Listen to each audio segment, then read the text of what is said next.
Ano na yan eh. Napakasarap mag-harvest ng mga sili. Sarap pag-harvest. Napakarami. Harvest ka lang ng harvest. Ang pagtatanim ang mahirap.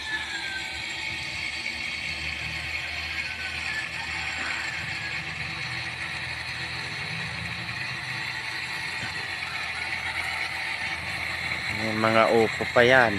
Oh. Kahit pa ako sinigang ko eh. Kaya ano.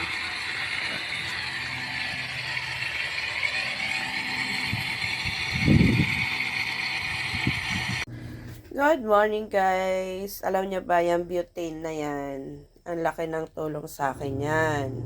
Kasi yung aking gas, magpo 4 months na hindi pa ubos. Pang ano lang siya, pang emergency lang yung gas ko. Kaya nakakatipid ako guys. Kasi ang konsumo ko lang dito sa butane, 1 week, ano lang siya, 90 pesos 1 week na. Eh dito, kung maggagasol ako, hindi ako gagamit ng butane, baka abutin lang ng yung 1,000 ko, 3 weeks lang. Oh, dito, laki ng tipid ko sa butane. Ayan. Sa madaling araw ko lang to ginagamit kasi kailangan dalawa yung kalan na ginagamit ko pag nagluluto ako ng baon ni John Luel papunta sa trabaho at saka baon ni Madam Damin papunta naman sa school. Dalawa yung ginagamit kong kalan. Buti na lang single ang aking binili na kalan para sa gasol tapos isang butane, o di ba? Nakakatipid ako. 4 months na yung aking gasol. Magpa 5 months na. Hindi pa ubos. Ayan guys, ang tipid. Kaya kailangan ang nanay talaga madiskarte sa lahat ng bagay. Ayan guys, oh.